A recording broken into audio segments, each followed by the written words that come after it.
धेरैले मन पराएको बुढाबुढी मोसवाला बुढाबुढी भेटेको छु। के भन्न चाहनुहुन्छ त यो तपाईँको भिडियो हेर्नेहरूलाई, हिजो अस्तिको हेर्छ गुम्बा खाऊ भन्नेहरूलाई? पहिला धन्यवाद छ। अँ, सबै हामी जस्तो बाँचौँ, हो रमाइलो गरौँ। नै जिन्दगीमा उमेरमा दुःख पाए पनि अन्तिममा सुख पाउन्। पाउन् पाउन्। सबैलाई रमाइलो तपाईँ त अब त सन्तोष हुन्। सम्पन्न भइसक्यो होइन? मेरो त जिन्दगीमा कति दुःख भन्नेहरू मेरो कहानीहरू त कति छ। छोरा लाउरे, छोरी लाउरे, पछि अन्तिममा दुःख पायो भनेपछि अन्तिममा सुख हुन्छ। सिर्फ के हो भनेपछि चोर्नु हुँदैन, ढाँट्नु हुँदैन। दाइ अब चोर्यो ढाँट्यो भने त मेरो पछाडि पनि मान्छेले त्यो ढाँटी कमाएको यस्तो उसो गरेको भन्छन् नि। दुःखै गरी कमाउनु पर्छ। दुःख गरेर कमाएको मिठो हुन्छ दाइ। त्यो दुःखै गरेर कमाउनु पर्छ। त्यहाँदेखि मान्छेलाई कहिले पनि डाका चोरी गरेर अनि कसैलाई ढाँटेर हिँड्यो भने राम्रो हुँदैन। हेर्चा गुम्बाको विषयमा के भन्नुहुन्छ? सबैले रक्सी खानुभन्दा रक्सी खानुभन्दा हेर्चा गुम्बा खानु, किन दिनको एकजना खाए पनि त 150-200 पनि पाउँछ नि। पाउँछ त्यो अलि नराम्रो खालेहरू, पुरानोहरू, फेट्टेहरू, तिनीहरू 200-250 पनि पाउँछ।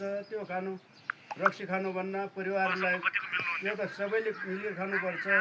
परिवारहरूलाई किन भनेपछि जहाँ रक्सी खाएको जस्तो परिवारलाई पनि नराम्रो हुन्छ। आफूले पनि न काम गर्ने, काम पनि नहुने, काम पनि नगर्ने, पैसा नाश। यो रक्सीले के काम गर्छ भनेपछि यसको त खालि धेरै खायो भने तन्जारी बस्नु पठाउने, अनि यही चाहिँ झगडा गर्नु पठाउने, अनि यही चाहिँ जुवा खेल्नु पठाउने। यो तिनवटा बाहेकहरू काम गर्दैन कि जहाँ रक्सीले। खाने चिसै होइन यो। अब मैले त जिन्दगीमा भोग्याएको अहिले त 22 वर्ष भयो मैले जहाँ रक्सी छोडेको।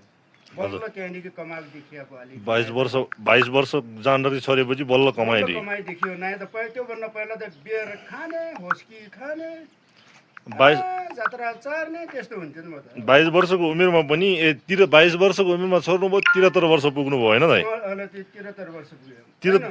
जहाँ रक्सी छोडेकै 22 वर्ष भयो मैले। 73 वर्ष पुगेर पनि फेरि पुरै तपाईँ त त्यो हेर्चा गुम्बा सधैँ खानुपर्छ। हामी नेपालमा त के छ र, विदेशीले त कस्तो कस्तो खान्छन् भने हामी त झन् आफ्नो उत्पादन हुने ठाउँमै छौँ, हो कि होइन त?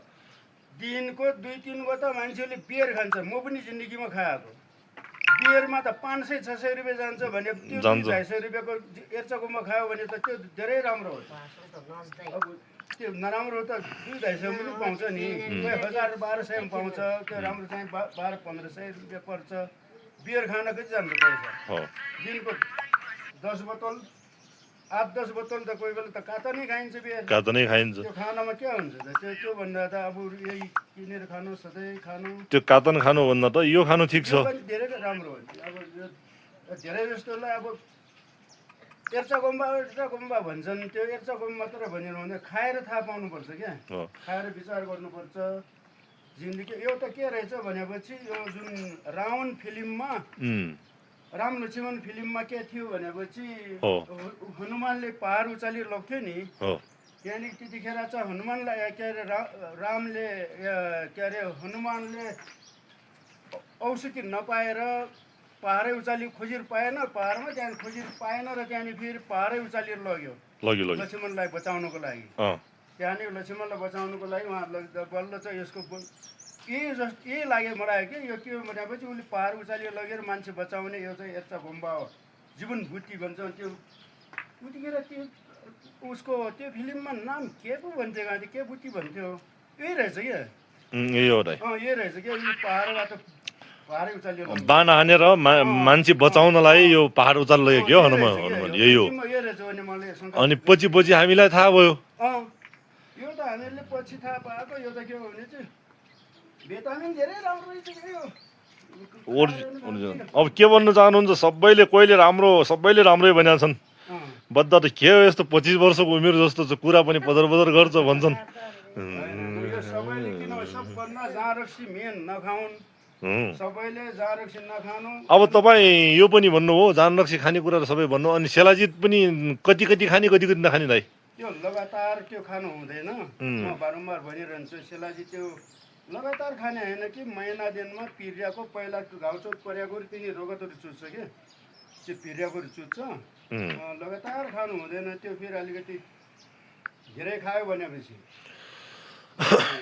धेरै खायो भने त्यसको अलिकति पछि बनाउँछ बाँझो बनाउँछ कि बाँझो बनाउँछ है बाँझो बनाउँछ त्यसले गर्दा धेरै खाने चिज होइन खानु त एक वर्षमा 8-9 महिनामा एकपल्ट खानुपर्छ कि त्यो एकपल्ट खाने हो त्यो भिटामिन चाहिँ भन्न त्यो भिर्याको रोगहरू भन्छ यसमा फेरि 5 आङ्गुले खायो भनेपछि तपाईँको 5 आङ्गुले के गर्छ भनेपछि अल्सर पेटको घाउको औषधि गर्छ कि त्यसले दबाई गर्छ त्यसले त्यो गर्छ अनि यिनी जडीबुटीहरूमा त धेरै त्यो के यो लोटसल्लाको चिया बनाएर खायो भनेपछि क्यान्सरको दबाई एक झन् पनि त क्यान्सर थियो नि पहिला क्यान्सर थियो अनि लोटसल्लाको दबाई खाएपछि क्यान्सरको सन्चो भयो अहिलेसम्म चिया खाइरहेको छ लोटसल्लाकै हो यो चिया एउटा मलाई होला यो त तपाईँलाई दिएको छु यो त मैले यो चिया सधैँ खाइरहन्छु यो त बिहान एक थर्मस हो यो त म त अहिले खाएको त 22-23 वर्ष भइसक्यो अनि त्यसो भए त्यो लोटसल्लाको रक्सी बनाएर रस बनाएर खायो भने क्यान्सरको फोक्सोमा लाग्यो पनि सन्चो हुन्छ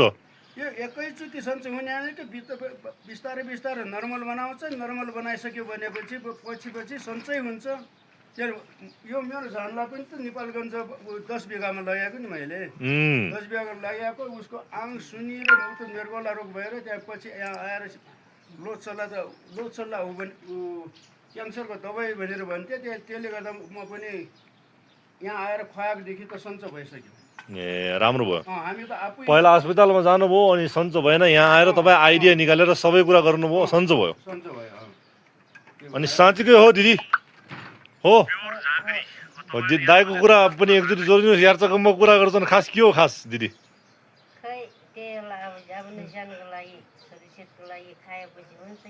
हो हो अब तपाईँहरूसँग पो पैसा छ र त्यति धेरै धेरै खानुहुन्छ पैसा नहुने के गरी खाने भन्नुहोस् यो पनि दाइ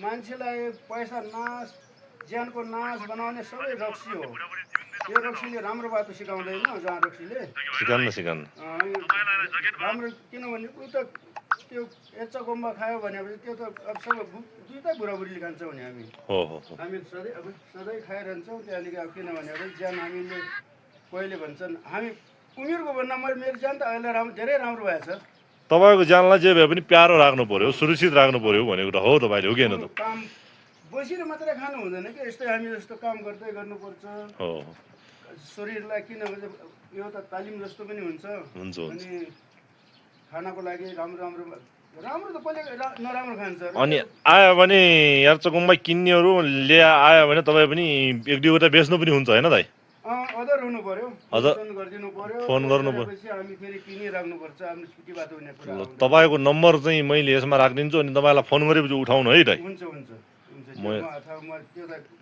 चाहिन्छ भने अब बद्दाले चाहिँ क्यान्सर निको हुने औषधि अनि त्यसपछि चाहिँ रोग नलाग्ने औषधिहरू सबै बनाउनुहुन्छ यहाँको जडीबुटीको औषधिहरू के हो भने चाहिँ अरू हामी त्यो पछि के अरे भने जुम्लीहरू जस्तो होइन कि डुप्लिकेट काम गर्ने होइन हामी सही हाम्रो ज्यानमा चाहिँ हामीहरूले प्रयोग गरेर अनुसन्धान गरेर मात्रै गरेको चिज हो यो चाहिँ हामी चाहिँ त्यसै ढाँट्ने बेचेर हामी फाइदा खाउँला भनेर बनाएको होइन जनताले बनाएर खाउन् भनेर हामी चाहिँ फाइदा खाएर कमाउनेको हिसाबले यो होइन हामीसँग कमाउने त के छ र बुढाजकाल भइसक्यो हामीलाई के कमाउनु छ र हामी अब वृद्ध भत्ताले नै पुग्छ हामीलाई खाना लाउन हाम्रो घर भाडाले पुग्छ खाना लाउने हामीलाई कमाउनु के छ र छोराछोरी सबै लाउरिया भइसकेका छ लाउरिया नि भइसकेका छ उनीहरू आफ्नो खुट्टामा आफै उभिसकेका छन् हामीलाई ऋणको मतलब पनि छ पहिला ऋणको चिन्ता हुन्थ्यो कति दुःख रातभर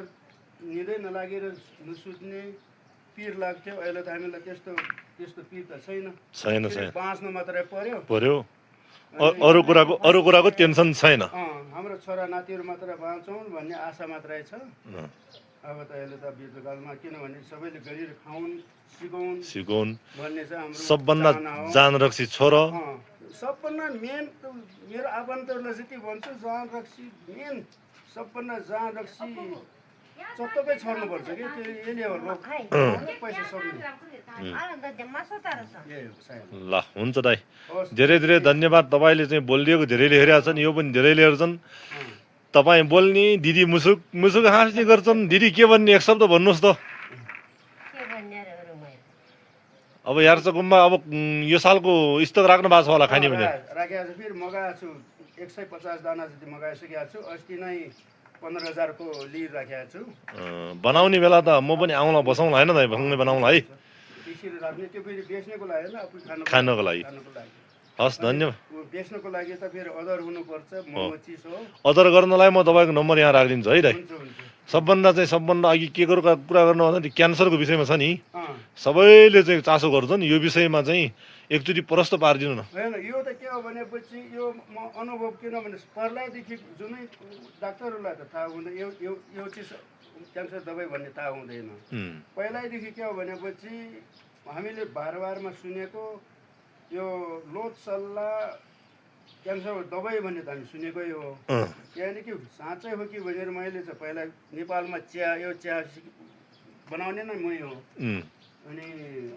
पछि यसलाई विचार पनि गरेँ मेरो परिवारलाई अब विचार गर्दामा साँच्चै सन्चो बनायो त्यहाँदेखि त्यो यसले साँच्चै गर्दो रहेछ भन्ने उ भयो त्यो यो फेरि किनभने यो फेरि बारमा बोकेर व्यवहार गर्ने यो हुँदैन यो चाहिँ फेरि पुँजी पाउँदैन हामी घरासी बनाएर आफ्नो हामी त गाउँघरमा बनाएर हाम्रै ठाउँमा फलेको चिज हो नि बनाएको चिज यहीँ खाने आयो भने कोहीलाई दिनु पर्यो औषधि बेच्नु पर्यो अदर हुनु पर्यो फेरि यसले मात्ने के होइन कि यसले के हो भनेपछि बिस्तारै बिस्तारै सन्चय हुँदै जान्छ यो चाहिँ एकैचोटि अस्पतालको दबाई जस्तो सबै सन्चय हुने त्यो होइन बिस्तारै बिस्तारै कम हुँदै हुँदै जान्छ